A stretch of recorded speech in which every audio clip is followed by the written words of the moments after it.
दिने गोटे जंगल को एक दुष्ट काऊ आसिला। से काऊटी अनेक जगह काम खोजिला हेले पाइलानी। से मनरे चिंता कला, अरे मु तो एते जगह काम खोजिली हेले पाइलिनी। भाभी जंगल रे अनेक काम पाइबी, एबे मु कौन जे करिबी।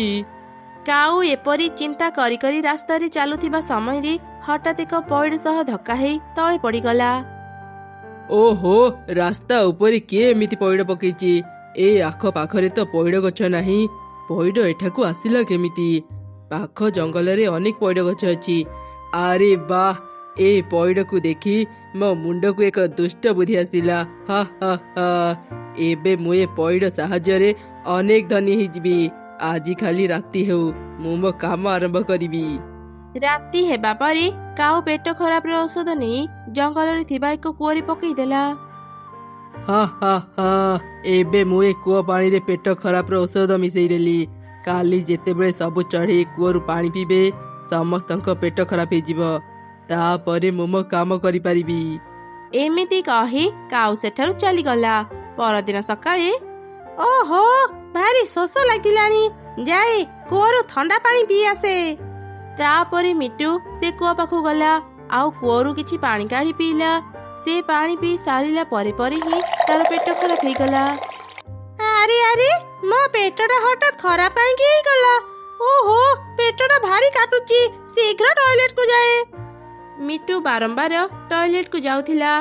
सेपटी काऊ एक बाबार रूप नहीं पाख जंगल रु किछि पइड आनी ए जंगल को आसिला। एई रास्ता दे चढ़े माने जीवा आसिबा करंती। एबे एइठी बसी मो काम आरंभ करे। मु जो काम आरंभ करूची सेथिरे खाली लाभ ही लाभ, जमा क्षति नाही। आस आस, मो पाखरु चमत्कारी पइड नहीं जाओ। जाहार जेमिति भी रोग हेइथाउ मो पइड पानी सबु रोग भल करिदेब। आस आस, मो पाखरु चमत्कारी पइड नहीं जाओ। मिटू ता पेट धरी डाक्तर पाखक जाउथिला।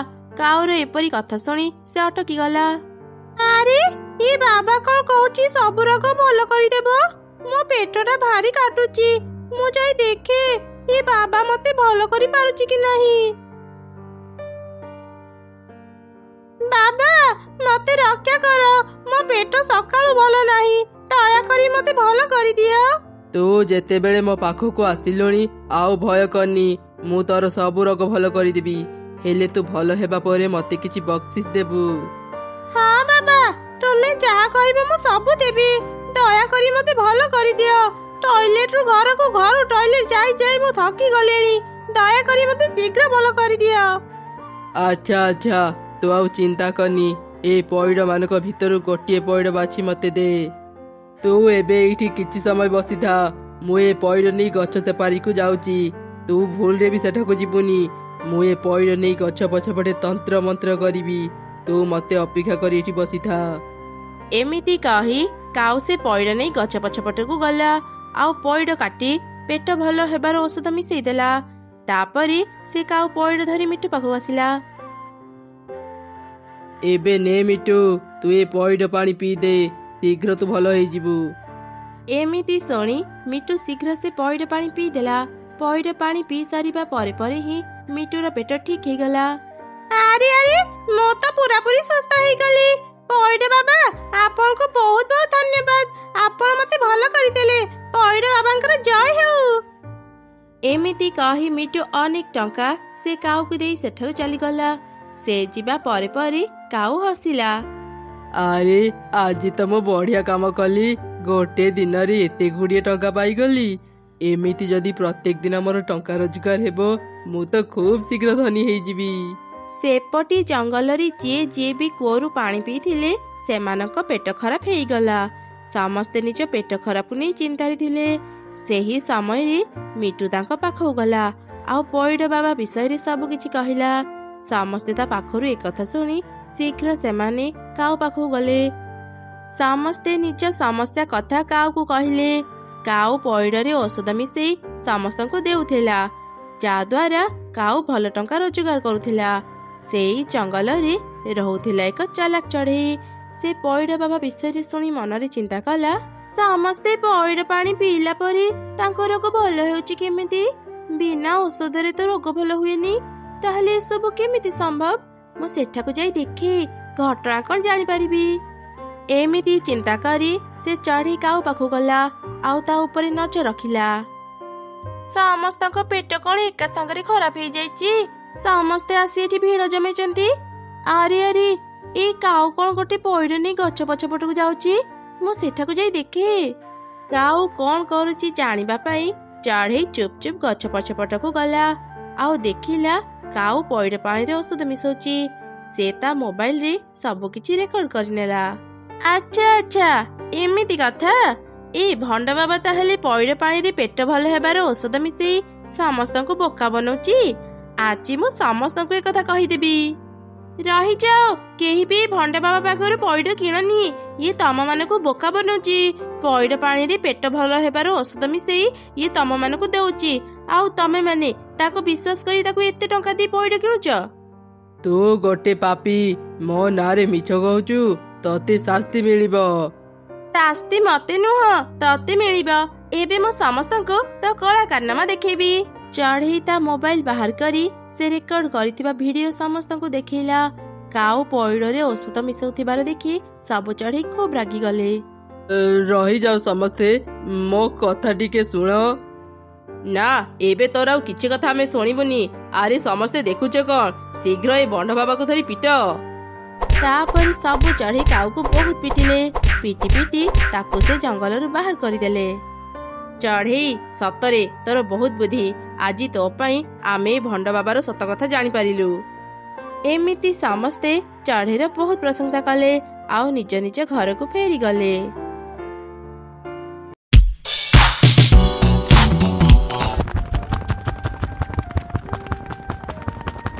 ସାଙ୍ଗମାନେ, ଶୀତ ଦିନ ଆରମ୍ଭ ହେଇଗଲାଣି। ବହୁତ ଦିନରୁ ଆମେ ପିକନିକ ଯାଇନାହାନ୍ତି। ଚାଲ ଏ ବର୍ଷ ଆମେ ସମସ୍ତେ ମିଶି ପିକନିକ ଯିବା। ପାହାଡ଼ ଉପରେ ନା ଏକ ସୁନ୍ଦର ବଗିଚା ଅଛି।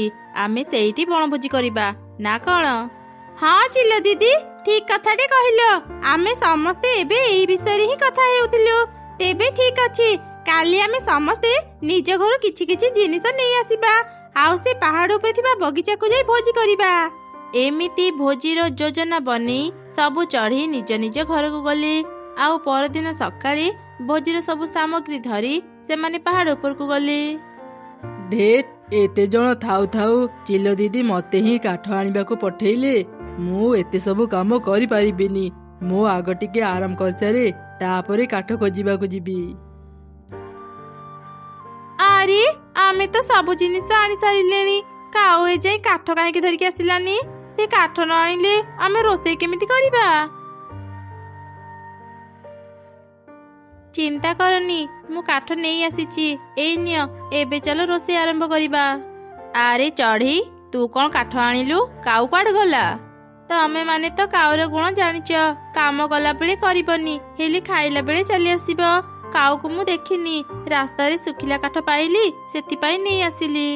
ନା ନା ଚଢ଼େଇ, ସେମିତି ହେଇପାରିବନି। କାଉ ଭୋଜିକୁ ଆସିଛି ମାନେ ତାକୁ ବି କାମ କରିବାକୁ ପଡ଼ିବ। ତମେ ମାନେ ରୋଷେଇ ଆରମ୍ଭ କର, ମୁଁ ଯାଇ ଦେଖୁଛି କାଉ କ'ଣ କରୁଛି।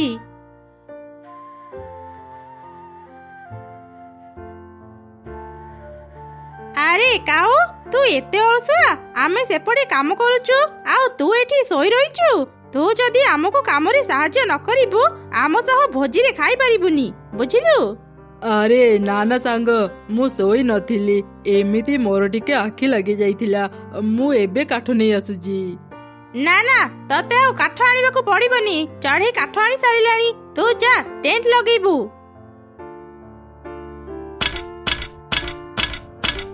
ସମସ୍ତେ ପିକନିକ ଆସି କେତେ ମଜା କରୁଛନ୍ତି, ଆଉ ଏମାନେ ମତେ କାମରେ ଲଗେଇ ଦେଇଛନ୍ତି।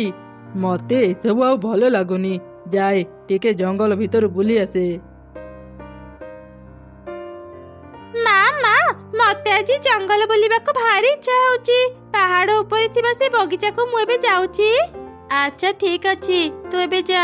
ହେଲେ ଶୁଣ ମା, ଶୀଘ୍ର ଘରକୁ ଫେରି ଆସିବୁ। ଚିନ୍ତା କରନି ମା, ମୁଁ ଶୀଘ୍ର ଘରକୁ ଫେରି ଆସିବି। ତାପରେ ବାଦଲ ଛୁଆ ପାହାଡ଼ ଉପରେ ଥିବା ବଗିଚାକୁ ଗଲା ଆଉ ସେଠାରେ ଥିବା ପ୍ରଜାପତିଙ୍କ ସହ ଖେଳିଲା। ଦୂରରୁ ତାକୁ କାଉ ଦେଖୁଥିଲା। ଆରେ କ'ଣ, ଇଏ ତ ବାଦଲ ରାଣୀର ଝିଅ। ଇଏ ଏକା ଏଠି ବଗିଚାରେ କ'ଣ କରୁଛି? ए बादल छुआ को देखी मते एक उपाय मिलगला। मु शीघ्र ता पाखक जाए। अरे बादल झियो तू एठी प्रजापति सह खेलुचु लागुची तते प्रजापति सह खेलिबाको भारी भल लागे। एमिति मो घरे अनेक प्रजापति अछंती तू मो सांगरे आसे मो घरे थिबा प्रजापति सह खेलिबु। बादल छुआ काऊ कथा को विश्वास करी ता सांगरी गला। जेमिति बादल छुआ काऊर घर भीतर को गला काऊ घर कबाट को बाहर पटु बंद करदेला। एबे बादल छुआ मो घरे बंदी हेई रहिला। एबे देखिबी चढ़ई माने खुशी रे केमिति बनभोजी करिबे। एते समय हेई गलानी मो झियो ए जाए घर को काहे की फेरिलानी। मु जाई मो झियो को खोजी देखे।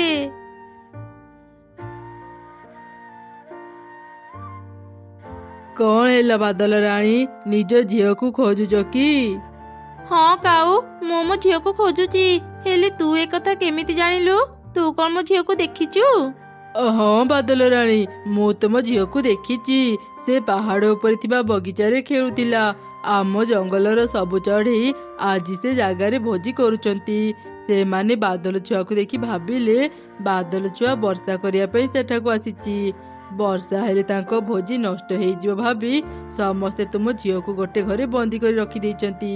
मु ए सबु निजे देखिची हेले मु एका हेइथिबारु बादल छुआ को मुक्त करी पारिलिनी। कौन हेला काऊ से चढ़ई मानकर एते साहस से माने भोजी करिया पई मो झियो को बंदी करी रखिचंती। मु से चढ़ई मानको जमा भी छाड़ीबिनी। मु एबे तांको भोजी करिया छड़ौची। एमिति रागी बादल रानी पहाड़ ऊपर थिबा बगीचा को गला।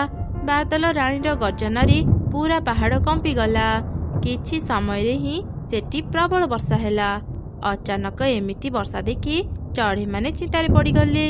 अरे हठात एमिति वर्षा काहेकि आरंभ हेई गला? समस्ते खाइबा गड़े दियो।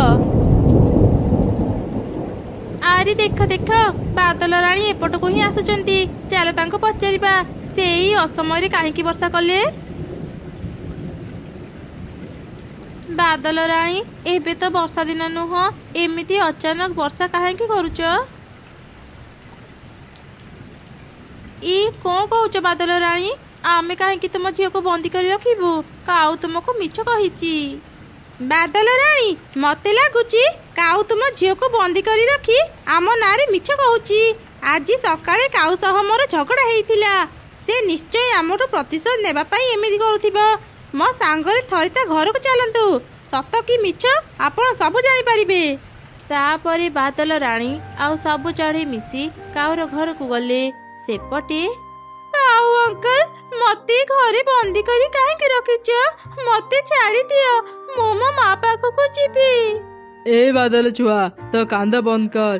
कांदी कांदी मो घर ओदा कर सारिलानी। मो काम न सरिबा जाए मु तते छाड़ी पारिबिनी। सुनु तो शक्ति रे मो पाई किछि खाइबा आनी दे। मते भारी भोक लागिलानी। काऊ अंकल मु एबे बहुत छोट मो पाखरे जादू शक्ति नाही। मु तुमको केमिति खाइबा आनी देबी? कौन हेला तो पाखरे जादू शक्ति नाही? तते बंदी करी मोर किछि लाभ हेलानी। तू चुप ही बस मु टिके आराम करि सारे तापर तते छाड़ी देबी। एमिति कही काऊ सोई पड़िला। बादल रानी काऊर घर पाखरे पहुंची गला। बादल छुआ जेमिता माँ को देखिला से चित्कार कला। माँ माँ मते बंचाओ ये दुष्ट काऊ मते ता घरे बंदी करी रखिची। निज झियर ये अवस्था देखी बादल रानी खूब रागी गला। से बिजुली पकई काऊर घर भांगी देला आउ ता झियो को उद्धार कला। बादल रानी काऊ पाई आमे तुमको क्षमा मागुचु। काऊ आम ऊपर प्रतिशोध नेबाकू जाई तुम झियो को कष्ट देला। तुमे काऊ को जहाँ भी शास्ति देइच ठीक देइच। बादल रानी मते क्षमा करि दियो। मु तुम झियर किछि भी क्षति करिनी। मु केवल ताको घर भितरे रखिथिली। दया करी मते छाड़ी दियो। मु आउ दिने भी एमिति भूल करिबिनी। चढ़ई तमे समस्ते भी मते क्षमा करि दियो। मोर बहुत बड़ भूल हेई गला। काऊर एपरी अनुताप देखी बादल रानी ताको मुक्त करी निज झियो को धरी सेठारु चली गला। तापरे समस्ते भोजी करिथिबा जागा को गले आउ खाइबा खाइले। अनेक समय हेई गलानी मु किछि भी खाइनी। भारी भोक लागुची। ହେଲେ ମୁଁ କାହାକୁ ବି ତ କାମରେ ସାହାଯ୍ୟ କରିନି। ଏବେ କେମିତି ଏମାନଙ୍କୁ ଖାଇବା ମାଗିବି? ଏଇ ନେ କାଉ, କିଛି ଖାଇବା ଖାଇନି। ଏତେ ସବୁ ହେଲା ପରେ ବି ଚଢ଼େଇ ତୁ ମତେ ଖାଇବା ଆଣି ଦେଇଛୁ। ସତରେ ଚଢ଼େଇ ତୁ ଭାରି ଭଲ। ମୁଁ ଆଗ ଖାଇବା ଖାଇସାରେ ତାପରେ ତୋର ପ୍ରଶଂସା କରିବି। ଆରେ ସାଙ୍ଗମାନେ, ଏଇ ଦେଖ ମୁଁ କଣ ଆଣିଛି। ଏଇଟା ଗୋଟେ ଗୋଲ୍ଡ ମେଡେଲ। ମୁଁ ଭାବିଥିଲି ଯିଏ ବି ଏ ଭୋଜିରେ ଅଧିକ କାମ କରିବ ଶେଷରେ ମୁଁ ତାକୁ ଏ ଗୋଲ୍ଡ ମେଡେଲ ଦେବି। ମୁଁ ଭଲ ଭାବରେ ଦେଖିଛି ଚଢ଼େଇ ହିଁ ଭୋଜିରେ ସମସ୍ତଙ୍କଠୁ ଅଧିକ କାମ କରିଛି। ସେଥିପାଇଁ ଆଜି ଏ ଗୋଲ୍ଡ ମେଡେଲ ମୁଁ ତାକୁ ଦେବି। ହେ ମୁଁ ବି ଯଦି ଏମାନଙ୍କ ସହ ମିଶି ଭୋଜିରେ କାମ କରିଥାନ୍ତି ମତେ ବି ଆଜି ଗୋଲ୍ଡ ମେଡେଲ ମିଳିଥାନ୍ତା। ସତରେ ମୁଁ କେତେ ବଡ଼ ଭୁଲ କରିଦେଲି। କାଉ ନିଜ ଭୁଲ ବୁଝିପାରି ବହୁତ ଅନୁତାପ କଲା। ସେ ଆଉ କେବେ ବି କାହାର କ୍ଷତି କଲା ନାହିଁ, ଆଉ ସମସ୍ତଙ୍କ ସହ ମିଳିମିଶି ରହିଲା।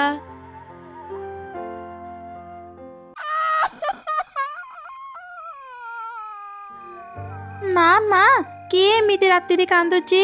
ମୁଁ ଏ ଶବ୍ଦରେ ଶୋଇପାରୁନି। କାହିଁ, ମୁଁ ତ କାହାର ବି କାନ୍ଦ ଶୁଣିବାକୁ ପାଉନି। ତୁ ସ୍ୱପ୍ନ ଦେଖୁଥିବୁ, ଏବେ ଶୋଇପଡ଼।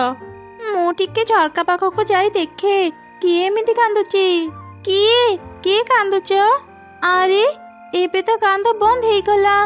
ଏଇ ଆମ୍ବ ଗଛର ହିଁ ଏମିତି ଶବ୍ଦ ଶୁଭୁଥିଲା। ସକାଳ ହେଉ, ମୁଁ ଆମ୍ବ ଗଛ ଉପରକୁ ଯିବି। ମା ପିଙ୍କି, ଏ ରାତି ଅଧରେ କାହିଁକି ଝରକା ଖୋଲିଛୁ କହିଲୁ? ଆଉ ଶୋଇବୁ। ପିଙ୍କି ଚଢ଼େଇ ତା ବାପା ମାଙ୍କ ସହ ରହୁଥିଲା। ତାଙ୍କ ଘର ବାହାରେ ଏକ ବଡ଼ ଆମ୍ବ ଗଛ ଥିଲା। ସେହି ଆମ୍ବ ଗଛରେ ରହୁଥିଲା ଏକ ଛୋଟ ପିଶାଚି ଚଢ଼େଇ। ସକାଳ ହେଲା ପରେ ପିଙ୍କି ସେ ଆମ୍ବ ଗଛ ଉପରକୁ ଗଲା। ଏ ଗଛରେ ତ କେହି ବି ନାହାନ୍ତି। ତାହେଲେ କାଲି ରାତିରେ କିଏ କାନ୍ଦୁଥିଲା? ତୁ କାହାକୁ ଖୋଜୁଛୁ? ମତେ ଖୋଜିବାକୁ ଆସିଛୁ କି? କିଏ ତୁ? ତୋ ଚେହେରା ଏମିତି କଣ ପାଇଁ? ତୁ କଣ କାଲି ରାତିରେ କାନ୍ଦୁଥିଲୁ? ହଁ, କାଲି ରାତିରେ ମୁଁ କାନ୍ଦୁଥିଲି। ତୋ କଥା ଶୁଣି ଜାଣିପାରିଲି ତୁ ମତେ ଖୋଜିବାକୁ ଆସିଛୁ। ସେଥିପାଇଁ ତୋ ପାଖକୁ ଚାଲି ଆସିଲି। ତୁ ତ ମୋ ବୟସର ଜଣା ପଡୁଛୁ। ତୋ ବାପା ମା କୁଆଡେ ଗଲେ? ତୋ ଘର କୋଉଠି? ମୋ ବାପା ନାହାନ୍ତି। ମୁଁ ମୋ ମା ସାଙ୍ଗରେ ରୁହେ। 7 ଦିନ ହେଇଗଲାଣି। ମୋ ମା ଖାଇବା ଆଣିବାକୁ ଯାଇଥିଲା, ହେଲେ ଏଯାଏଁ ଫେରିନି। ତୁ ଚିନ୍ତା କରନି, ତୋ ମା ଶୀଘ୍ର ଫେରି ଆସିବେ।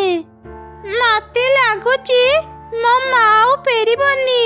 ମା କହିଥିଲା ଯଦି ମୁଁ 7 ଦିନ ଭିତରେ ଘରକୁ ନ ଫେରିବି ତୁ ନିଜ ଖାଇବା ବ୍ୟବସ୍ଥା ନିଜେ କରିନେବୁ। ହେଲେ ତୋ ମା ତତେ ଏମିତି କାହିଁକି କହିଥିଲେ? ତତେ ଘରେ ଏକା ରଖି ସେ ଏତେ ଦିନ ଯାଇ କଣ ପାଇଁ ବାହାରକୁ ଯାଆନ୍ତି? ମୋ ମା ଖାଇବା ଆଣିବା ପାଇଁ ବାହାରକୁ ଯାଆନ୍ତି। ତୁ ମତେ ଦେଖି ଜାଣିପାରୁନୁ କି? ମୁଁ ତୋ ଭଳି ସାଧାରଣ ଚଢ଼େଇ ନୁହଁ। ମୁଁ ହେଉଛି ପିଶାଚି ଚଢ଼େଇ, ଯାହାକୁ ଦେଖିଲେ ଅନ୍ୟ ଚଢ଼େଇ ମାନେ ଡରନ୍ତି। ସତରେ ତୁ ଗୋଟେ ପିଶାଚି ଚଢ଼େଇ? ହେଲେ ମତେ ତ ତୁ ଗୋଟେ ସାଧାରଣ ଚଢ଼େଇ ପରି ଲାଗୁଛୁ। ତୋ ମା ତ ଅନେକ ଦିନ ହେଇଗଲାଣି ବାହାରକୁ ଗଲେଣି। ତୁ କଣ ଖାଇଛୁ? ନା, ମା ଗଲା ଦିନରୁ ମୁଁ କିଛି ବି ଖାଇନି। ମା କହିଥିଲା ମୁଁ ନ ଆସିବା ଯାଏ ତୁ ଏ ଗଛ ଛାଡ଼ି କୁଆଡ଼େ ବି ଯିବୁନି। ମୋ ମାକୁ ହିଁ ଜଗିଥିଲି। ହେଲେ ଏବେ ଲାଗୁଛି ମତେ ମୋ ଖାଇବା ବ୍ୟବସ୍ଥା କରିବାକୁ ହେବ। ଆଚ୍ଛା କହିଲୁ, ତୁ କଣ ଖାଇବାକୁ ଭଲ ପାଉ? ମତେ ମାଛ ଖାଇବାକୁ ଭାରି ଭଲ ଲାଗେ। ଆଚ୍ଛା ହଉ, ତୁ ଏଇଠି ଥା, ମୁଁ ଯାଇ ଦେଖେ ତୋ ପାଇଁ ମାଛ ପାଉଛି କି ନାହିଁ। ଏମିତି କହି ପିଙ୍କି ଗଛରୁ ଓହ୍ଲେଇ ଆସିଲା। ସେ ଦେଖିଲା ତାର ବାପା 2ଟି ବଡ଼ ବଡ଼ ମାଛ ନେଇ ରୋଷେଇ ଘରେ ରଖୁଛନ୍ତି। ଏଇ ତ ସୁଯୋଗ ମିଳିଗଲା। ବାପା ମାଛ ରଖି ଘରୁ ବାହାରି ଯାଉଛନ୍ତି। ମୁଁ ସେ 2ଟି ମାଛରୁ ଗୋଟେ ମାଛ ଛୋଟ ପିଶାଚି ପାଇଁ ନେଇଯାଏ।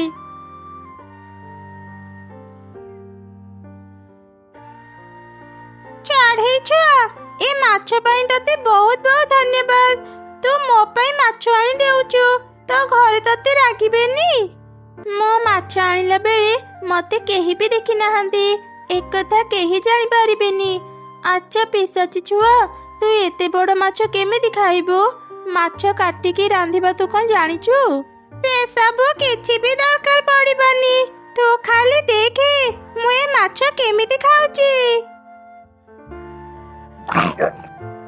ଆରେ ପିଶାଚି ଛୁଆ, ତୁ ଏକାଥରକେ କେମିତି ଏତେ ବଡ଼ ମାଛ ଗିଳିଦେଲୁ? ତୋ ତଣ୍ଟିରେ ଲାଗିଯିବ ଯେ। ତୁ ପାଣି ପିଇବୁ କି? ମୁଁ ଆଣିଦେବି। ତୁ ବୋଧେ ଭୁଲି ଯାଉଛୁ, ମୁଁ ହେଉଛି ପିଶାଚି ଛୁଆ। ଏମିତି ବଡ଼ ବଡ଼ ଆହୁରି 2-3ଟା ମାଛ ମୁଁ ଏକାଥରକେ ଗିଳି ପାରିବି। ମୋର ପାଣି ଦରକାର ହେବନି। ବାଃ, ଖୁବ୍ ଭଲ ତ। ମୁଁ ବି ଯଦି ତୋ ଭଳି ଗୋଟେ ପିଶାଚି ଚଢ଼େଇ ହେଇଥାନ୍ତି ଖୁବ୍ ଭଲ ହେଇଥାନ୍ତା। ଏମିତି କଥା ହେଇ ସେମାନେ ହସିଲେ। ସେପଟେ ଗୋଟେ ମାଛ ନ ପାଇ ପିଙ୍କିର ବାପା ମା ଝଗଡ଼ା କରୁଥିଲେ। ତମେ ପରା ଏଇଠି 2ଟା ମାଛ ରଖିଥିଲ, ଆଉ ଗୋଟେ ମାଛ କୁଆଡ଼େ ଗଲା? ବିଲେଇ ନେଇଗଲାନି ତ? ଗୋଟେ କାମ ତମେ ଠିକରେ କରିପାରନି। ରୋଷେଇ ଘରର କବାଟ ତ ବନ୍ଦ ଥିଲା, ବିଲେଇ ଭିତରକୁ ଆସି ମାଛ ନେଲା କେମିତି? ମାଛଟା ବି ବଡ଼ ଥିଲା। ବିଲେଇ ଯଦି ଘୋଷାଡ଼ି ଘୋଷାଡ଼ି ନେଇଥାନ୍ତା ମାଟିରେ ଚିହ୍ନ ତ ପଡ଼ିଥାନ୍ତା, ହେଲେ ଏଠି ଜମା ବି ଚିହ୍ନ ନାହିଁ। ବିଲେଇ କେମିତି ମାଛ ଖାଇଲା ମୁଁ ତ କିଛି ବି ବୁଝିପାରୁନି। ଛାଡ଼, ଯାହା ହେବାର ତ ହେଇଗଲା। ଆଉ କ'ଣ ସେ ମାଛ ଫେରି ଆସିବ? ସକାଳୁ ସକାଳୁ ମୋ ମୁଣ୍ଡ ଗରମ ହେଇଗଲା। କ୍ଷମା କରିବୁ ଚଢ଼େଇ ଛୁଆ, ମୋ ପାଇଁ ଆଜି ତ ବାପା ମା ଝଗଡ଼ା ଲାଗିଲେ। ନା ନା, ତୁ ଚିନ୍ତା କରନି, ମୋ ବାପା ବହୁତ ଭଲ। ସେ ଆଉ ଥରେ ବଜାରରୁ ମାଛ ନେଇ ଆସିବେ। ବହୁତ ଡେରି ହେଲାଣି, ତୁ ଏବେ ଘରକୁ ଯା, ନହେଲେ ତୋ ମା ତୋ ପାଇଁ ବ୍ୟସ୍ତ ହେବେ। ଆଚ୍ଛା ହଉ ପିଶାଚି ଛୁଆ, ମୁଁ ଏବେ ଯାଉଛି। ଯଦି କିଛି ଦରକାର ହୁଏ ମତେ କହିବୁ, ମୁଁ ଏଇ ପାଖରେ ଅଛି। ତାପରେ ପିଙ୍କି ତା ଘରକୁ ଫେରିଗଲା। ସନ୍ଧ୍ୟାରେ ସେ ତା ସାଙ୍ଗମାନଙ୍କ ସହ ଲୁଚକାଳି ଖେଳୁଥିଲା। ପିଙ୍କିର ସାଙ୍ଗମାନେ ସବୁ ଜାଗାରେ ଲୁଚିଗଲେ। ଢିତ୍, ମତେ ଜମା ବି ଭଲ ଲାଗେନି। ସବୁଦିନ ମୋ ସାଙ୍ଗମାନେ ମତେ ହିଁ ଚୋର କରିବେ। ସମସ୍ତଙ୍କୁ ଖୋଜୁ ଖୋଜୁ ଏତେ ସମୟ ଚାଲିଯିବ ଯେ ମୁଁ ନିଜେ ଖେଳିବାକୁ ସମୟ ପାଇବିନି। ପିଙ୍କି, ଏ ପିଙ୍କି, ମୋ ପାଖକୁ ଆସେ। ହଁ କହ, କ'ଣ କହିବୁ? ତୁ ଚାହିଁଲେ ମୁଁ ତତେ କହିପାରିବି ତୋ ସାଙ୍ଗମାନେ କୋଉ କୋଉ ଜାଗାରେ ଲୁଚିଛନ୍ତି। ହଁ ହଁ, ମତେ କହ ସେମାନେ କୋଉ ଜାଗାରେ ଲୁଚିଛନ୍ତି। ହେଲେ ତୁ ଏକଥା କେମିତି ଜାଣିଲୁ? ଆରେ ମୁଁ ଗୋଟେ ପିଶାଚି, ଏସବୁ ଜାଣିବା ମୋ ପାଇଁ କଷ୍ଟ ନୁହଁ। ଏମିତି ସେ ପିଶାଚି ଛୁଆ ପିଙ୍କିକୁ ତା ସାଙ୍ଗମାନେ ଲୁଚିଥିବା ଜାଗା କଥା କହିଦେଲା। ପିଙ୍କି ଶୀଘ୍ର ହିଁ ସମସ୍ତଙ୍କୁ ଖୋଜି ବାହାର କରିଦେଲା। ତାପରେ ସେ ଲୁଚିବାକୁ ଗଲା।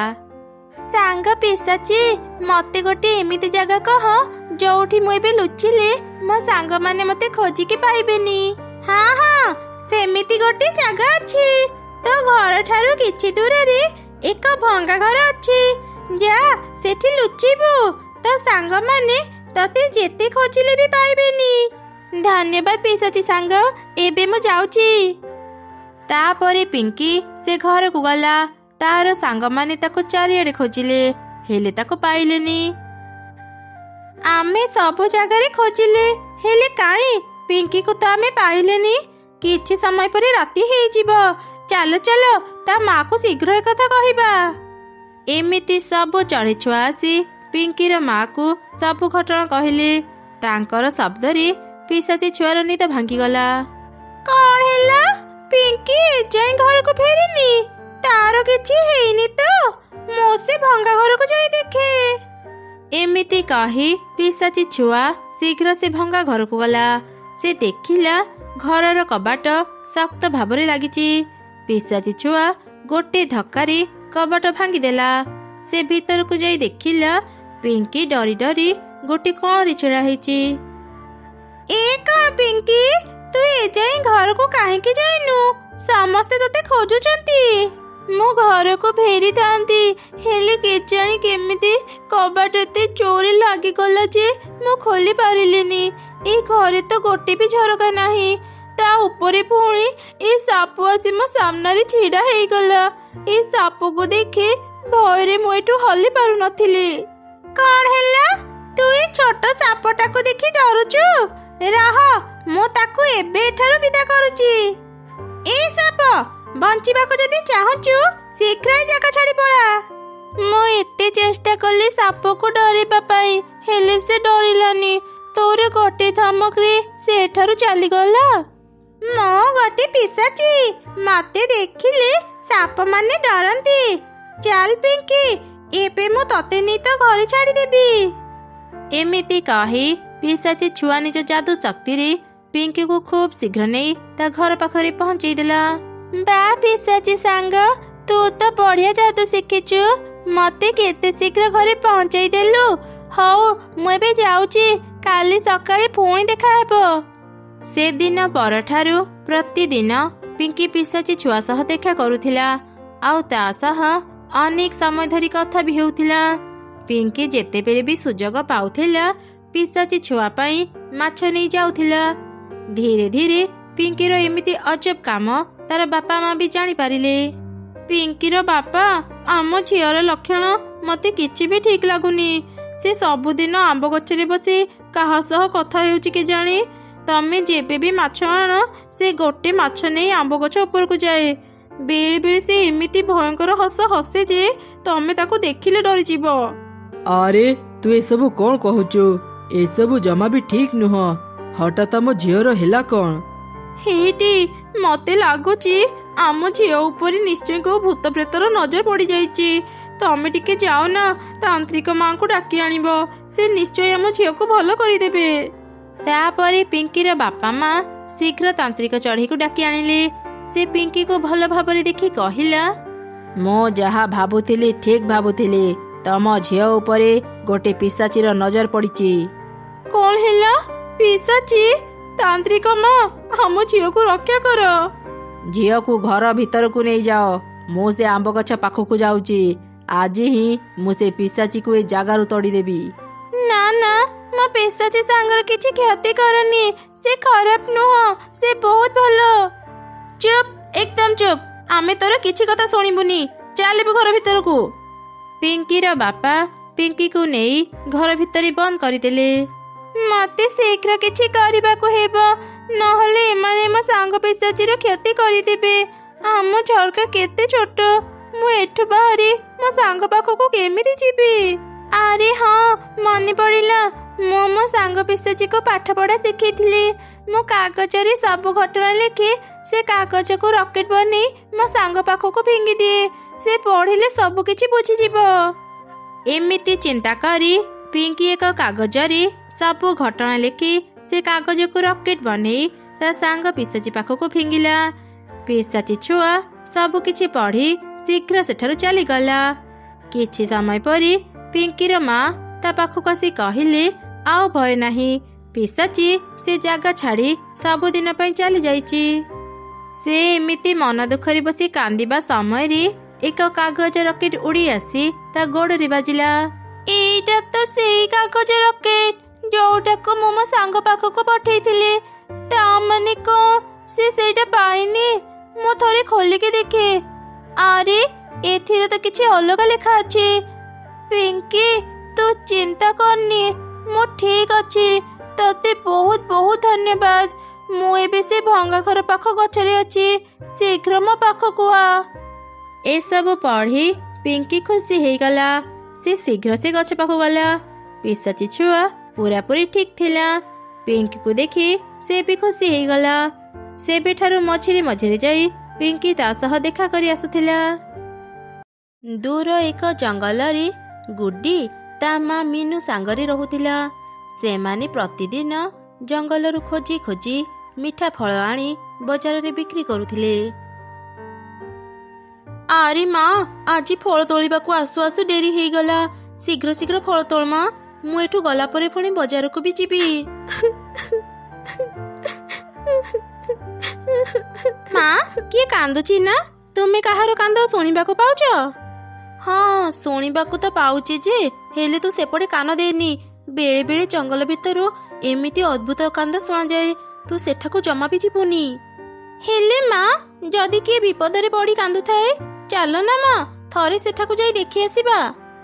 ମୁଁ ତତେ ମନା କଲି ନା, ତୁ ସେଠାକୁ ଯିବୁନି। ଦେଖେ, ମୁଁ ଫଳ ତୋଳି ସାରିଲିଣି, ଚାଲ ବି ଘରକୁ ଯିବା। ତାପରେ ସେମାନେ ଫଳ ଝୁଡ଼ି ଧରି ଘରକୁ ଫେରି ଆସିଲେ। ମୁନ୍ନି ବଜାରକୁ ଯାଇ ଫଳ ବିକ୍ରି କଲା। କିଛି ସମୟ ପରେ ରାତି ହେଇଗଲା। ଅଧରାତିରେ ଗୁଡି ଏକ ଭୟଙ୍କର ସ୍ୱପ୍ନ ଦେଖିଲା। ସ୍ୱପ୍ନରେ ଜଣେ କାନ୍ଦି କାନ୍ଦି ତାକୁ ସାହାଯ୍ୟ ମାଗୁଥିଲା। ଗୁଡି, ଆମେ ବିପଦରେ ଅଛୁ, ଆମକୁ ସାହାଯ୍ୟ କର, ଆମ ପାଖକୁ ଆ। ଆରେ, ମୋ ସ୍ୱପ୍ନରେ କିଏ ଏମିତି କାନ୍ଦୁଥିଲା? ମୁଁ ତ କାହାକୁ ବି ଦେଖିବାକୁ ପାଇଲିନି। ମନେ ପଡ଼ିଲା, ସକାଳେ ମୁଁ ଜଙ୍ଗଲରେ ଠିକ୍ ଏମିତି କାନ୍ଦ ଶୁଣିଥିଲି।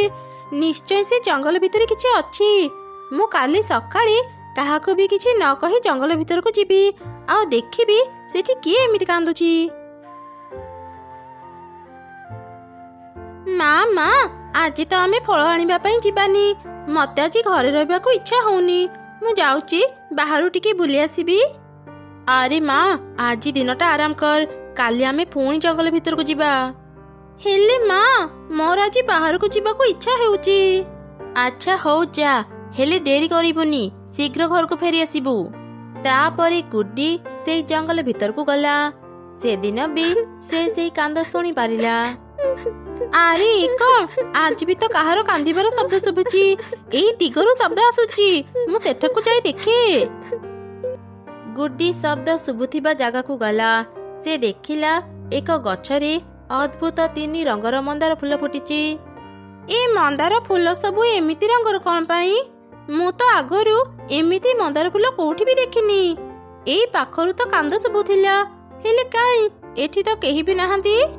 ବଞ୍ଚାଅ ଗୁଡି, ଆମକୁ ସାହାଯ୍ୟ କର, ଆମକୁ ଏ ଫୁଲରୁ ମୁକ୍ତ କର। ଆରେ କଣ, ଏ ମନ୍ଦାର ଫୁଲ କଣ କଥା କହୁଛି? ହଁ, ଆମେ କଥା କହିପାରୁ, ଆମେ ସାଧାରଣ ମନ୍ଦାର ଫୁଲ ନୁହଁ।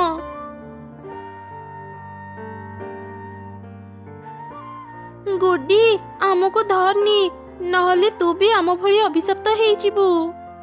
ଅଭିଶପ୍ତ? କଣ କହୁଛ? ମୁଁ ତ କିଛି ବି ବୁଝିପାରୁନି। ତୁ ଶୁଣିବୁ ଆମ କାହାଣୀ?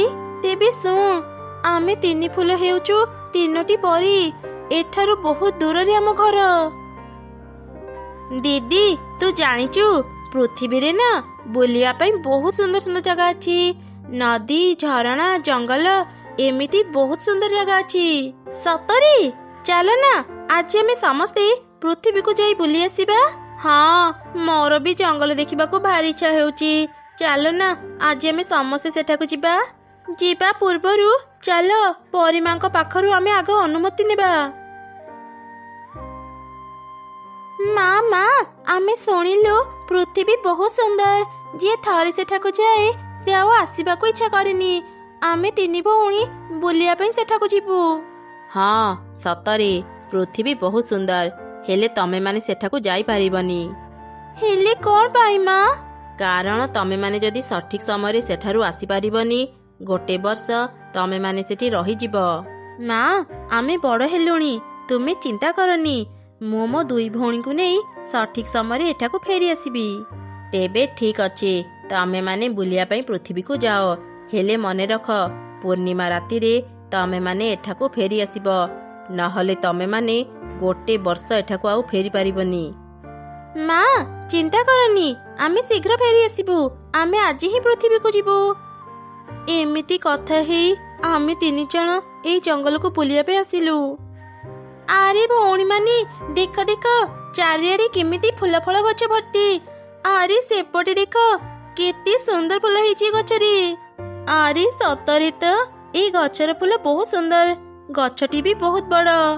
ଚାଲ ଚାଲ, ଏଇ ଗଛର କିଛି ଫୁଲ ତୋଳିବା। ତାପରେ ଆମେ ଏଇ ଗଛରୁ ଅନେକ ଗୁଡ଼ିଏ ଫୁଲ ତୋଳିଲୁ। ଏଇ ଗଛ ତଳେ ଜଣେ ସାଧୁ ବାବା ବସି ଧ୍ୟାନ କରୁଥିଲେ। ଭୁଲରେ ଆମ ହାତରୁ କିଛି ଫୁଲ ଖସି ସାଧୁ ବାବାଙ୍କ ଉପରେ ପଡ଼ିଗଲା, ଯାହା ଫଳରେ ତାଙ୍କ ଧ୍ୟାନ ଭାଙ୍ଗିଗଲା। ତମ ମାନଙ୍କର ଏତେ ସାହସ, ମୋର ଧ୍ୟାନ ଭାଙ୍ଗିଦେଲ। ଆମେ ଜାଣିଶୁଣି ଆପଣଙ୍କ ଉପରେ ଫୁଲ ପକେଇନୁ, ଭୁଲରେ ଆମ ହାତରୁ ଖସି ପଡ଼ିଲା। ଦୟାକରି ରାଗନ୍ତୁନି, ଆପଣଙ୍କୁ କଣ ଦରକାର କୁହନ୍ତୁ, ଆମେ ଆପଣଙ୍କୁ ସବୁ କିଛି ଦେଇପାରିବୁ। ମୂର୍ଖ ପରି ମତେ ଲୋଭ ଦେଖାଉଛୁ। ତମେ ମାନେ ଅନେକ ଦିନରୁ କରୁଥିବା ସାଧନାକୁ ମୋର ଭାଙ୍ଗିଦେଲ। ମୁଁ ତମମାନଙ୍କୁ ଅଭିଶାପ ଦେଉଛି। ଯୋଉ ମନ୍ଦାର ଫୁଲ ପାଇଁ ତମେ ମାନେ ମୋର ଧ୍ୟାନ ଭାଙ୍ଗିଲ, ତମେ 3 ଜଣ ସେଇ ମନ୍ଦାର ଫୁଲ ପାଲଟି ଯିବ, ଆଉ ସାରା ଜୀବନ ସେଇ ଫୁଲ ହେଇ ରହିବ। क्षमा करतु साधु बाबा, हमर भूल ହେଇଗଲା। ଆମେ ଏସବୁ ନ ଜାଣି ଆପଣଙ୍କୁ ରଗେଇ ଦେଲୁ। ଆମ ଉପରେ ଦୟା କରନ୍ତୁ, ଆମକୁ ଏ ଜୀବନରୁ ମୁକ୍ତ କରନ୍ତୁ। ଦରକାର ହେଲେ ଆମେ ସାରା ଜୀବନ ଆପଣଙ୍କର ସେବା କରିବୁ। ଆମକୁ ଏ ଦଣ୍ଡ ଦିଅନ୍ତୁନି। ମୁଁ ମୋ ଅଭିଶାପ ଫେରେଇ ନେଇ ପାରିବିନି, ହେଲେ ହଁ, ଆସନ୍ତା 1 ବର୍ଷ ଭିତରେ ଏ ଜଙ୍ଗଲର ପଶୁ କିମ୍ବା ପକ୍ଷୀ ତମମାନଙ୍କ କାନ୍ଦ ଶୁଣି ତମମାନଙ୍କ ପାଖକୁ ଆସିବ, ଆଉ ନିଜର ରକ୍ତ ତମମାନଙ୍କ ଉପରେ ପକେଇ ତମମାନଙ୍କୁ ଲାଲ କରିଦେବ। ତାହେଲେ ଯାଇ ତମେମାନେ ଅଭିଶପ୍ତ ଜୀବନରୁ ମୁକ୍ତ ହେଇପାରିବ। ସେତେବେଳେ ତମେମାନେ ନିଜ ଶକ୍ତି ବି ଫେରି ପାଇବ। ଗୁଡି, ଶୁଣିଲୁ ତ ଆମ କାହାଣୀ। ଆଉ ମାତ୍ର ଗୋଟିଏ ଦିନ ଅଛି ସାଧୁ ବାବାଙ୍କ ଅଭିଶାପରୁ ମୁକ୍ତ ହେବା ପାଇଁ, ନହେଲେ ସାରା ଜୀବନ ଆମେ ଏମିତି ଫୁଲ ହେଇ ରହିଯିବୁ। ତମେମାନେ ଚିନ୍ତା କରନି, ମୁଁ ତମମାନଙ୍କୁ ମୋ ରକ୍ତ ଦେବି, ଆଉ ଏ ଅଭିଶପ୍ତ ଜୀବନରୁ ତମମାନଙ୍କୁ ମୁକ୍ତ କରିବି। ହେଲେ ଗୁଡି, ତୁ କଣ ଆମକୁ ତ ଦେହର ଏତେ ସାରା ରକ୍ତ ଦେଇପାରିବୁ? ହଁ, ମୁଁ ପାରିବି, ତମେମାନେ ଚିନ୍ତା କରନି। ଏମିତି କହି ଗୁଡି ଏକ ଧାରୁଆ ପଥରରେ ନିଜ ଡେଣାକୁ କାଟିଦେଲା। ସେ 3 ଫୁଲରେ ନିଜ ରକ୍ତ ଦେଲା, ଯାଦ୍ୱାରା ସେ ବହୁତ ଦୁର୍ବଳ ହେଇଗଲା ଆଉ ବେହୋସ ହେଇ ତଳେ ପଡ଼ିଗଲା। ପରୀମାନେ ନିଜ ପୂର୍ବ ରୂପକୁ ଫେରି ଆସିଲେ। ଆମେ ପୁଣି ଥରେ ପରୀ ହେଇଗଲେ। ଚାଲ ଆଗ ଗୁଡିକୁ ଦେଖିବା, ତାର କଣ ହେଲା। ରୁହ, ମୁଁ ମୋ ଯାଦୁ ଶକ୍ତିରେ ଗୁଡିକୁ ଠିକ କରିଦେଉଛି। ଏମିତି କହି ସେ ପରୀ ନିଜ ଯାଦୁ ଶକ୍ତିରେ ଗୁଡିକୁ ଠିକ କରିଦେଲା। ଗୁଡି ପୁରାପୁରି ସୁସ୍ଥ ହେଇଗଲା। ନିଜ ଶକ୍ତିକୁ ଫେରି ପାଇ 3 ପରୀ ବହୁତ ଖୁସି ଥିଲେ। ଆରେ ଏ କଣ, ତମେ ମାନେ ନିଜ ପୂର୍ବ ରୂପ ଫେରି ପାଇଲ, ମତେ ବି ଭଲ କରିଦେଲ। ତମମାନଙ୍କୁ ବହୁତ ବହୁତ ଧନ୍ୟବାଦ। ଧନ୍ୟବାଦ ଆମେ ତତେ ଦେବୁ, ତୋ ପାଇଁ ହିଁ ଆଜି ଆମେ ନିଜ ପୂର୍ବ ରୂପ ଫେରି ପାଇଲୁ। ଆମେ ତ ବିଷୟରେ ଜାଣିଛୁ ଗୁଡି, ତୁ ତ ମା ସାଙ୍ଗରେ ରହୁଛୁ, ଫଳ ବିକ୍ରି କରି ତମେ ମାନେ ଅନେକ କଷ୍ଟରେ ଚଳ। ହଁ, ମୋ ମା ବହୁତ ପରିଶ୍ରମ କରନ୍ତି, ତଥାପି ସେ ଘର ଖର୍ଚ୍ଚ ଉଠେଇ ପାରନ୍ତିନି। ଆଜିଠୁ ତମ ମାନଙ୍କର ଆଉ କିଛି ଦୁଃଖ ରହିବନି। ଏଇ କୁକୁଡ଼ା ନେ। ଏଇ କୁକୁଡ଼ା ସାଧାରଣ କୁକୁଡ଼ା ନୁହଁ, ସେ ପ୍ରତିଦିନ ତମକୁ ଗୋଟିଏ ସୁନା ଅଣ୍ଡା ଦେବ। ତମେ ମାନେ ସେ ଅଣ୍ଡା ବିକ୍ରି କରି ଆରାମରେ ଚଳିପାରିବ। ଆଜି ପୂର୍ଣ୍ଣିମା, ଆମେ ଘରକୁ ଫେରି ଯାଉ, ନହେଲେ ଆଉ 1 ବର୍ଷ ଘରକୁ ଫେରି ପାରିବୁନି। ଏମିତି କହି ପରୀମାନେ ସେଠାରୁ ଚାଲିଗଲେ। ଗୁଡି ସୁନା ଅଣ୍ଡା ଦିଆ କୁକୁଡ଼ା ଧରି ନିଜ ଘରକୁ ଫେରିଲା। ସେ ତାର ମାକୁ ସବୁ ଘଟଣା କହିଲା। ଥରେ ଗୋଟିଏ ଜଙ୍ଗଲରେ ଏକ ସୁନେଲି ଚଢ଼େଇ ରହୁଥିଲା। ତା ଦେହ ପୁରା ସୁନା ରଙ୍ଗର ଥିଲା, ସେଥିପାଇଁ ଜଙ୍ଗଲରେ ସମସ୍ତେ ତାକୁ ସୁନେଲି ଚଢ଼େଇ ଡାକୁଥିଲେ। ସେ ଦେଖିବାକୁ ବି ବହୁତ ସୁନ୍ଦର ଥିଲା। ଗୋଟେ ଦିନ ସେ ତାର 2 ସାଙ୍ଗ ଟିକି ଚଢ଼େଇ ଆଉ ମିନୁ ଚଢ଼େଇ ସାଙ୍ଗରେ ଆକାଶରେ ଉଡୁଥିଲା। ସେହି ସମୟରେ ହଠାତ୍ ଗୋଟିଏ ଚିଲ ସେମାନଙ୍କୁ ଖାଇବା ପାଇଁ ତାଙ୍କ ପଛରେ ପଡ଼ିଗଲା। ଏମିତି ଦେଖି ସୁନେଲି ଚଢ଼େଇ ଆହୁରି ଉପରକୁ ଉଡ଼ିଗଲା।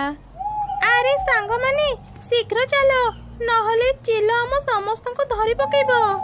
ମିନୁର କଥା ଶୁଣି ଟିକି ଚଢ଼େଇ ଆଉ ସୁନେଲି ଚଢ଼େଇ ତଳକୁ ଚାଲିଗଲେ। ହେଲେ ମିନୁ ଚଢ଼େଇ ଭୁଲରେ ଗୋଟେ ଗଛରେ ପିଟି ହେଇ ତଳେ ପଡ଼ିଗଲା।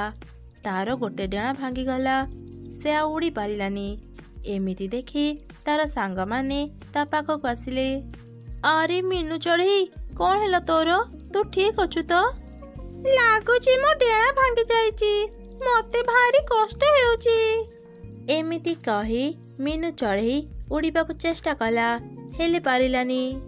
ଆରେ ମିନୁ, ତୁ ଉଡ଼ିବାକୁ ଚେଷ୍ଟା କରନି, ନହେଲେ ତତେ ଆହୁରି କଷ୍ଟ ହେବ। ହେଲେ ଆମେ ଏବେ କଣ କରିବା? ମିନୁ ଚଢ଼େଇକୁ କେମିତି ଠିକ କରିବା? ମୁଁ ମୋ ମା ପାଖରୁ ଶୁଣିଥିଲି, ଏଠାରୁ କିଛି ଦୂରରେ ଗୋଟେ କଳା ପାହାଡ଼ ଅଛି। ସେଠି ଥିବା ଗଛରେ ସୁନା ରଙ୍ଗର ଫୁଲ ଫୁଟେ। ସେଇ ଫୁଲ ଆଣି ଆମେ ଯଦି ମିନୁ ଚଢ଼େଇକୁ ଖାଇବା ପାଇଁ ଦେବା, ତା ଡେଣା ଠିକ ହେଇଯିବ। ହଁ, ମୁଁ ବି ସେ କଳା ପାହାଡ଼ ବିଷୟରେ ଶୁଣିଛି। ରାତିରେ ନା ସେ ପାହାଡ଼ ପୁରା ଅନ୍ଧାର ହେଇଯାଏ।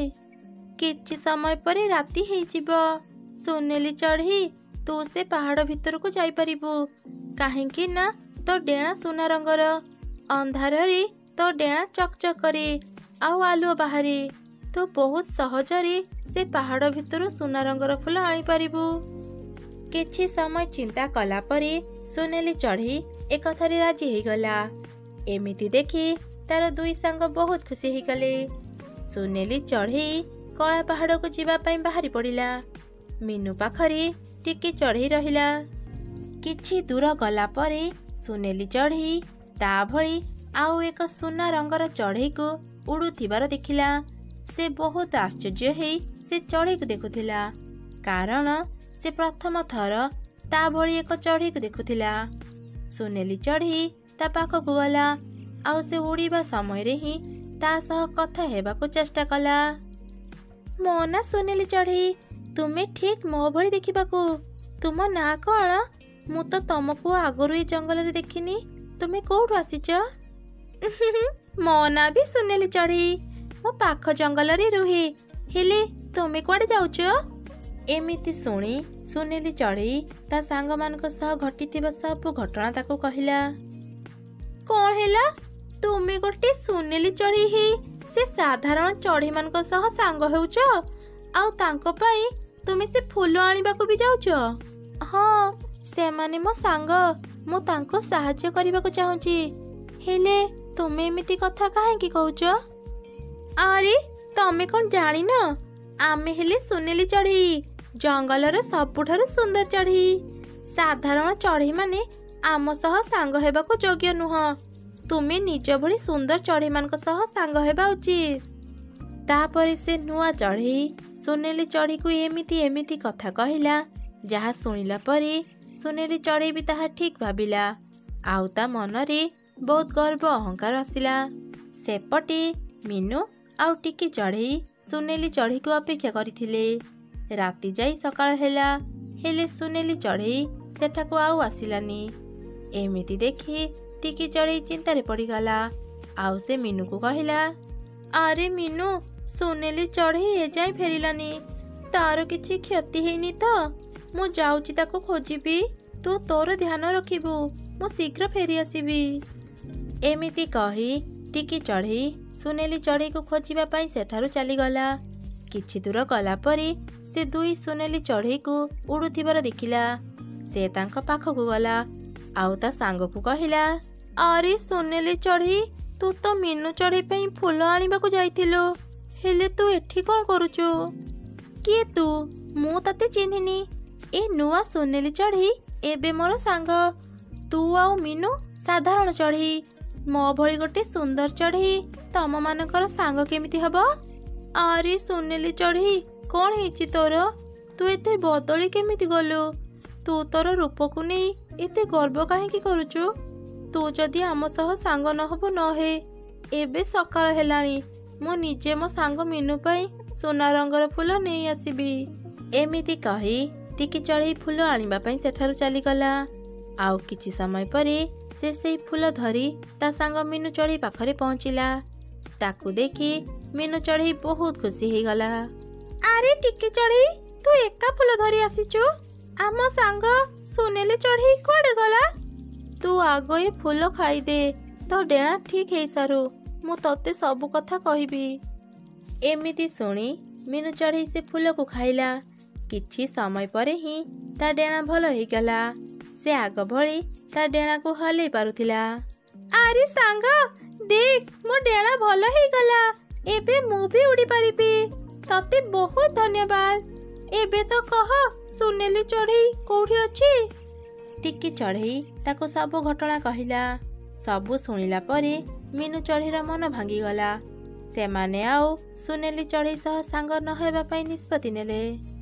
ସେପଟେ ସୁନେଲି ଚଢ଼େଇ ତା ନୂଆ ସାଙ୍ଗ ସହ ଖୁବ୍ ମଜାରେ ରହୁଥିଲା। ସେମାନେ ଏକାଠି ଖାଉଥିଲେ, ଏକାଠି ଖେଳୁଥିଲେ, ଯୁଆଡ଼େ ବି ଯାଉଥିଲେ ସାଙ୍ଗ ହିଁ ଯାଉଥିଲେ।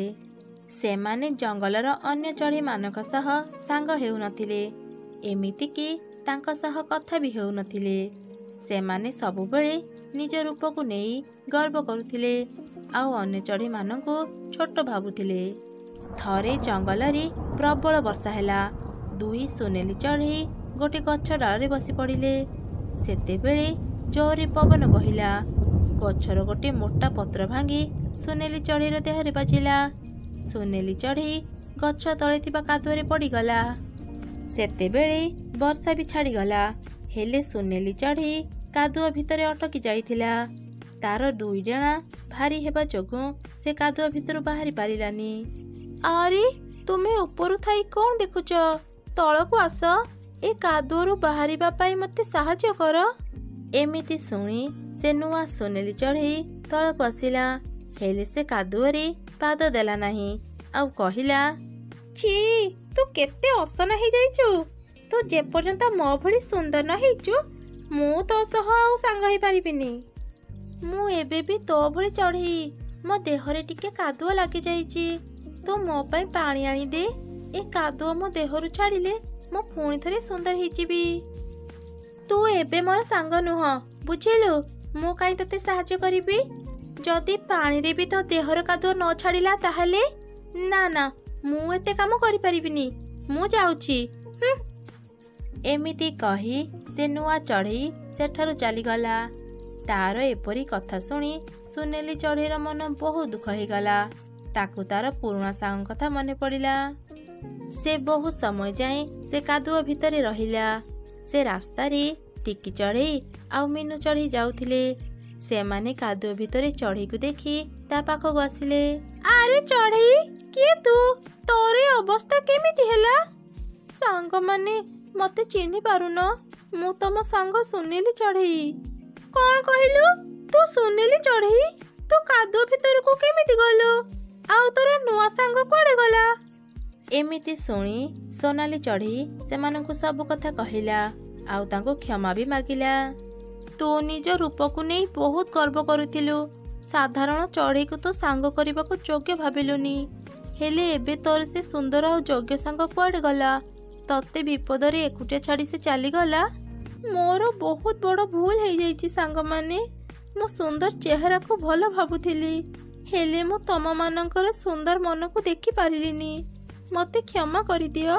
ମୁଁ ଏବେ ମୋ ଭୁଲର ଶାସ୍ତି ପାଉଛି।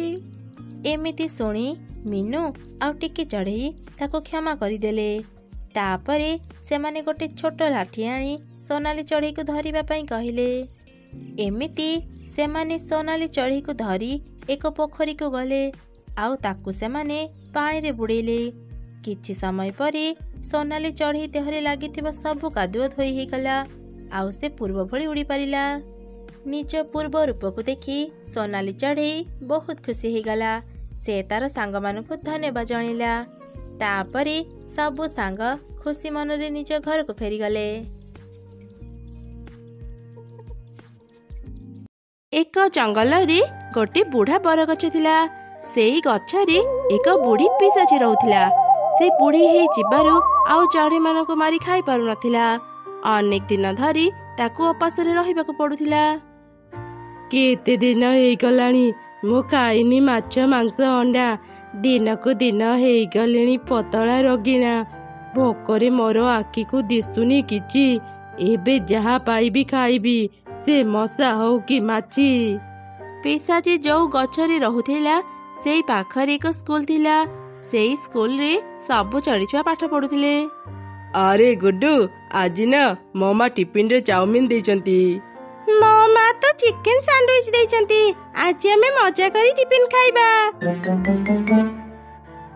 କ'ଣ ହେଲା? ମୁଁ ଏ କ'ଣ ଶୁଣୁଛି? ଚାଉମିନ, ଚିକେନ ସାଣ୍ଡୱିଚ ଶୁଣିକି ମୋ ଭୋକ 2 ଗୁଣା ବଢିଗଲାଣି। ଆଜି ଯେମିତି ବି ହେଉ ମୁଁ ଏ ଛୁଆଙ୍କର ଟିଫିନ ଖାଇବି। ଏମିତି କହି ପିଶାଚି ଏକ ସ୍କୁଲ ଛୁଆର ରୂପ ନେଇ ସବୁ ଛୁଆଙ୍କ ସହ ମିଶି ସ୍କୁଲ ଭିତରକୁ ଗଲା। ବା ବା ବା, କି ସୁନ୍ଦର ବାସ୍ନା ଚାରିଆଡୁ ଆସୁଛି। ଆଜି ମୁଁ ପେଟ ପୁରା ଖାଇବା ଖାଇପାରିବି। ପିଶାଚି ଏମିତି କହୁଥିବା ସମୟରେ ଟିଚର ରିନୁ କ୍ଲାସକୁ ଆସିଲା। ଟିଚରକୁ ଦେଖି ପିଶାଚି ଭୟରେ ବେଞ୍ଚ ତଳେ ବସି ପଡ଼ିଲା। ପିଲାମାନେ, ଓଡ଼ିଆ ବହି ବାହାର କର। ଆଜି ଆମେ ଓଡ଼ିଆ ପଢିବା। ଆରେ ଆରେ, ଏ ମ୍ୟାଡମକୁ ଦେଖି ଲାଗୁଛି ଇଏ ବହୁତ ରାଗି ହେଇଥିବ। ମୁଁ ଟିଫିନ ଖାଇବା ବେଳେ ଯଦି ଏ ମତେ ଦେଖିବ, ଇଏ ତ ମତେ ବହୁତ ପିଟିବ। ଏବେ କ'ଣ କରିବି? ହଁ, ମୁଁ ଏମିତି ତଳେ ବସି ଟିଫିନ ଖାଇନିଏ। ଏମିତି କହି ପିଶାଚି ତା ପାଖରେ ବସିଥିବା ଏକ ଛୁଆ ମୁନିର ଟିଫିନକୁ ନେଇ ଆସି ସେଇ ବେଞ୍ଚ ତଳେ ବସି ଖାଇଲା। ପିଶାଚିକୁ ସେ ଖାଇବା ବହୁତ ଭଲ ଲାଗିଲା। ସେପଟେ ମୁନି ଜାଣିପାରିଲାନି ପିଶାଚି ତା ଟିଫିନ ଖାଉଛି। ହେଲେ ରିନୁ ଖାଇବାର ଶବ୍ଦ ପାଇଗଲା। ଏଇ କିଏ ପାଠ ପଢା ସମୟରେ ଖାଇବା ଖାଉଛ? ଏଇ ପଛରୁ ହିଁ ଶବ୍ଦ ଆସୁଛି। ଧରା ପଡିଯିବ ଜାଣି ପିଶାଚି ବେଞ୍ଚ ତଳୁ ଶୀଘ୍ର ବାହାରି କହିଲା, ମ୍ୟାଡାମ ଏଇ ମୋଟୁ ମୁନା ଟିଫିନ ଖାଉଥିଲା, ମୁଁ ନିଜ ଆଖିରେ ଦେଖିଛି। ନା ନା ମ୍ୟାଡାମ, ମୁଁ ଟିଫିନ ଖାଇନି। ମୁଁ ଆଉ ଚିଣ୍ଟୁ କାଗଜ ପେନ୍ସିଲ ଟିକେ ଖେଳୁଥିଲୁ। କଣ ହେଲା? ପାଠ ପଢା ସମୟରେ ତମେ ଦୁଇ ଜଣ ଖେଳୁଛ? ଶୀଘ୍ର କାନ ଧରି ବେଞ୍ଚରେ ଛିଡା ହୁଅ। ତାପରେ ରିନୁର ନଜର ପିଶାଚି ଉପରେ ପଡିଲା। ସେ ତାକୁ କହିଲା, ଆଚ୍ଛା ଝିଅ, ତୁ କିଏ? ମୁଁ ତ ତତେ ଆଗରୁ ଏ ସ୍କୁଲରେ ଦେଖିନି। ତୁ କଣ ନୂଆ ଭର୍ତ୍ତି ହେଇଛୁ? ଆଜ୍ଞା ଆଜ୍ଞା ମ୍ୟାଡାମ, ମୁଁ ନୂଆ ଭର୍ତ୍ତି ହେଇଛି। ମୋ ନାଁ ଲିଲି। ପିଶାଚି ସ୍କୁଲ ଛୁଆଙ୍କ ସହ ଏମିତି ମିଶିଗଲା ଯେ କେହି ବି ଜାଣିପାରିଲେନି ସେ ଗୋଟେ ପିଶାଚି। କିଛି ସମୟ ପରେ ଖେଳ ଛୁଟିର ଘଣ୍ଟି ବାଜିଲା। ଆରେ ଆରେ, ଖେଳ ଛୁଟିର ଘଣ୍ଟି ବାଜିଲା। ଚାଲ ସାଙ୍ଗମାନେ ହାତ ମୁହଁ ଧୋଇ ଆସିବା, ତାପରେ ଟିଫିନ ଖାଇବା। ଏମିତି କଥା ହେଇ ସବୁ ଛୁଆ ବାହାରକୁ ଚାଲିଗଲେ। ଏସବୁ ଦେଖି ପିଶାଚି ଖୁବ ଖୁସି ହେଇଗଲା। ଏଇ ତ ମତେ ସୁଯୋଗ ମିଳିଗଲା। ଏବେ ମୁଁ ଟିଫିନ ଖାଇନେବି। ନାଚେ ମୋ ମନ ଆଜି ତାକ ଦିନ ଦିନ। ଗୋଟି ଗୋଟି କରି ଖାଇଦେବି ସଭିଙ୍କ ଟିଫିନ। ଏମିତି କହି ପିଶାଚି ସବୁ ଛୁଆଙ୍କ ଟିଫିନ ଖାଇଦେଲା। ତାପରେ ସେ ବାହାରକୁ ଖେଳିବା ପାଇଁ ଚାଲିଗଲା, ଯେମିତି ତା ଉପରେ କେହି ସନ୍ଦେହ କରିବେନି। କିଛି ସମୟ ପରେ ସବୁ ଛୁଆ କ୍ଲାସକୁ ଆସିଲେ ଆଉ ଦେଖିଲେ, ଏ କଣ, ମୋ ଟିଫିନ ପୁରା ଫାଙ୍କା। ମୋ ଟିଫିନ କିଏ ଖାଇଲା? ମାମା ଆଜି ଟିଫିନରେ ଚିକେନ ସାଣ୍ଡୱିଚ ଦେଇଥିଲା। ମୋ ଟିଫିନ କିଏ ଖାଇଲା? ଏବେ ମୁଁ କଣ ଖାଇବି? ସବୁ ଛୁଆ ଭୋକରେ କାନ୍ଦୁଥିଲେ। ଟିଚର ରିନୁ କ୍ଲାସକୁ ଆସିଲା। କିଏ ଟିଫିନ ଚୋରି କରିଛି ଜାଣିବାକୁ ସେ ଚେଷ୍ଟା କଲା, ହେଲେ ପାରିଲାନି। ସେତେବେଳେ ପିଶାଚି କହିଲା, ମ୍ୟାଡାମ ଏଇ ମୁନା ସମସ୍ତଙ୍କ ଟିଫିନ ଖାଇଛି। ହଁ, ମତେ ବି ସେମିତି ଲାଗୁଛି। ଆଜି ସକାଳେ ମ୍ୟାଡାମ ମୁନାକୁ ଶାସ୍ତି ଦେଇଥିଲେ, ସେଥିପାଇଁ ସେ ପ୍ରତିଶୋଧ ନେବା ପାଇଁ ଆମ ସମସ୍ତଙ୍କ ଟିଫିନ ଚୋରି କରି ଖାଇ ଦେଇଛି। ନା ନା ମ୍ୟାଡାମ, ମୁଁ କାହାର ବି ଟିଫିନ ଚୋରି କରିନି। ଇଏ ମିଛ କହୁଛି ମ୍ୟାଡାମ, ତାକୁ ଶାସ୍ତି ଦିଅନ୍ତୁ, ନହେଲେ ପ୍ରତ୍ୟେକ ଦିନ ଇଏ ଆମ ଟିଫିନ ଚୋରି କରି ଖାଇନେବ। ମୁନାର କଥାକୁ କେହି ବି ବିଶ୍ୱାସ କଲେ ନାହିଁ। ଆରେ ମୁନା, ଚୋରି କରିବା ମହାପାପ। ତୁ କାହିଁକି ସମସ୍ତଙ୍କ ଟିଫିନ ଚୋରି କଲୁ? ତତେ ଆଜି ଶାସ୍ତି ମିଳିବ। ସ୍କୁଲ ଛୁଟି ପରେ ତୁ ଆଜି ପୁରା କ୍ଲାସକୁ ସଫା କରିବୁ। ବାବା, ବଢିଆ ବଢିଆ। ଚୋରି କରିବି ମୁଁ, ଆଉ ଶାସ୍ତି ପାଇବ ଏ ମୁନା। ସ୍କୁଲ ଛୁଟି ହେଲା ପରେ ସବୁ ଛୁଆ ଘରକୁ ଚାଲିଗଲେ। ହେଲେ ମୁନା ପୁରା କ୍ଲାସକୁ ସଫା କରିବାରେ ଲାଗି ପଡିଲା। ଲିଲି, ମୋ ନାଁରେ ମିଛ କହି ତୁ କିଛି ବି ଠିକ କଲୁନି। ମୁଁ ତତେ ଛାଡ଼ିବିନି। ହଠାତ୍ ସେ ଦେଖିଲା, ଆରେ ଏ ଲିଲି ବସିଥିବା ବେଞ୍ଚ ତଳେ ଏତେ ଖାଇବା ପଡିଛି। ତା ମାନେ କଣ ଲିଲି ସମସ୍ତଙ୍କ ଟିଫିନ ଚୋରି କରି ଖାଇଛି? କ୍ଲାସ ସଫା କରି ମୁନା ଘରକୁ ଫେରୁ ଫେରୁ ସନ୍ଧ୍ୟା ହେଇଗଲା। ସ୍କୁଲରୁ ବାହାରିଲା ପରେ ସେ ଦେଖିଲା ଲିଲି ଗଛରେ ଓଲଟା ହେଇ ଝୁଲିଛି। ଲିଲି ଯେମିତି ମୁନାକୁ ଦେଖିଲା, ସେ ତୁରନ୍ତ ଗଛରେ ଲୁଚିଗଲା। ଆରେ ଏ ଲିଲି ଘରକୁ ନ ଯାଇ ଗଛ ଉପରେ କଣ ପାଇଁ ରହିଛି? କିଛି ତ ଗଡବଡ ଅଛି। ଆଗରୁ କେବେ ବି ସ୍କୁଲରେ କାହାର ବି ଟିଫିନ ଚୋରି ହେଇନି। ଆଜି ଏ ଲିଲି ପ୍ରଥମ ଥର ସ୍କୁଲକୁ ଆସିଲା, ଆଉ ସମସ୍ତଙ୍କ ଟିଫିନ ଚୋରି ହେଇଗଲା। କାଲି ସକାଳ ହେଉ, ସମସ୍ତେ ଯେତେବେଳେ ସ୍କୁଲକୁ ଆସିବେ, ମୁଁ ଏ ଲିଲି ଉପରେ ନଜର ରଖିବି। ସକାଳ ହେଲା, ସବୁ ଛୁଆ ସ୍କୁଲକୁ ଆସିଲେ। ମୁନା ସବୁ ସମୟରେ ଲିଲି ଉପରେ ନଜର ରଖୁଥିଲା। ପୂର୍ବ ଦିନ ସବୁ ଛୁଆଙ୍କ ଟିଫିନ ଚୋରି ହେବା ଯୋଗୁଁ ଆଜି କେହି ବି ନିଜ ଟିଫିନ ଛାଡି ବାହାରକୁ ଯାଉନଥିଲେ। ଏମିତି ଦେଖି ପିଶାଚି ଚିନ୍ତାରେ ପଡିଗଲା। ହଠାତ୍ ସେ ଏକ ଉପାୟ ଚିନ୍ତା କରି କହିଲା, ତମେ ମାନେ ନିଜ ନିଜ ଟିଫିନ ଖାଉନ କଣ ପାଇଁ? ବାହାରେ ଯୋଉ ବଡ ଗଛ ଅଛି, ଚାଲ ଟିଫିନ ଧରି ସେ ଗଛ ତଳକୁ ଯିବା। ଗଛ ଛାଇରେ ବସି ଆରାମରେ ଟିଫିନ ଖାଇବା। ସବୁ ପିଲା ବି ପିଶାଚିର କଥାରେ ରାଜି ହେଇ ଗଛ ତଳକୁ ଗଲେ। ପିଶାଚି ଲିଲି ବି ତାଙ୍କ ପଛେ ପଛେ ଗଲା। ମୁନା କିନ୍ତୁ ପିଶାଚି ଉପରେ ନଜର ରଖିଥିଲା। ଏତେ ସାରା ଟିଫିନ ଦେଖି ତ ପିଶାଚି ଖୁସିରେ ନାଚିଲା, ଆଉ ଶୀଘ୍ର ଗଛ ଉପରକୁ ଗଲା। ସବୁ ପିଲା ଯେତେବେଳେ ନିଜ ନିଜ ଟିଫିନ ଖୋଲିଲେ, ପିଶାଚି ସମସ୍ତଙ୍କ ଟିଫିନ ନେଇ ଯାଉଥିଲା। ପିଲାମାନେ ଦେଖିଲେ ତାଙ୍କ ଟିଫିନ ଆପେ ଆପେ ଗଛ ଉପରକୁ ଯାଉଛି। ଏସବୁ ଦୃଶ୍ୟ ଦେଖି ତ ସମସ୍ତେ ଖୁବ ଡରିଗଲେ। ମୁନା ବି ଦୂରରୁ ଏସବୁ ଘଟଣା ଦେଖୁଥିଲା। ଆରେ ଆରେ, ଆମ ଟିଫିନ ସବୁ ଆପେ ଆପେ ଗଛ ଉପରକୁ କେମିତି ଯାଉଛି? ବାବା, ଭୂତ ଭୂତ, ଏ ଗଛରେ ନିଶ୍ଚୟ ଭୂତ ଅଛି। ଆଚ୍ଛା ଆଚ୍ଛା, ଏସବୁ ତାହେଲେ ପିଶାଚୀର କାମ। ଏ ପିଶାଚୀକୁ ଉଚିତ ଶିକ୍ଷା ଦରକାର। କାଲି ସକାଳ ହେଉ। ସବୁ ପିଲା ଟିଫିନ ଖାଇ ନ ପାରି କାନ୍ଦିଲେ। ପରଦିନ ଖେଳ ଛୁଟି ସମୟରେ ସମସ୍ତେ ନିଜ ନିଜ ଟିଫିନ କ୍ଲାସରେ ଛାଡ଼ି ବାହାରକୁ ଚାଲିଗଲେ। ଏମିତି ଦେଖି ପିଶାଚୀ ଆଶ୍ଚର୍ଯ୍ୟ ହେଇଗଲା। ହେଲେ ସେ ପରେ ପୁଣି ଚିନ୍ତା କଲା, ଏ ଛୁଆଗୁଡ଼ା ଆଜି କ'ଣ ନିଜ ନିଜ ଟିଫିନ କ୍ଲାସରେ ଛାଡ଼ି ବାହାରକୁ ଯାଉଛନ୍ତି? ସେ ଯାହା ବି ହଉ, ମୋ ପାଇଁ ତ ଭଲ ହେଲା। ଏବେ ମୋତେ ଟିଫିନ ଖାଇବା ପାଇଁ ଏତେ ପରିଶ୍ରମ କରିବାକୁ ପଡ଼ିବନି। ଯାଏ, ଏବେ ସମସ୍ତଙ୍କ ଟିଫିନ ଖାଇନିଏ। ଏମିତି କହି ପିଶାଚୀ ଗୋଟେ ଛୁଆର ଟିଫିନ ଖୋଲିଲା। ବାବା, ଏ ଛୁଆଟା ମାଂସ କଷା ଆଣିଛି। ଆଜି ତ ମଜା ଆସିଯିବ। ମୁଁ ଆଗ ଖାଇନିଏ। ଓହୋ, ଏ ମାଂସରେ କି ଲଙ୍କା ମିଶିଛି। ଓହୋ, ଭାରି ରାଗ। ପାଣି କୋଉଠି ଅଛି? ପାଖରେ ଥିବା ପାଣି ବୋତଲରୁ ପିଶାଚୀ ଯେମିତି ପାଣି ପିଇଲା, ସେ ପୁଣି ଡେଇଁଲା। ଆରେ ଆରେ, ଆଜି ଲାଗୁଛି ମୁଁ ମରିଯିବି।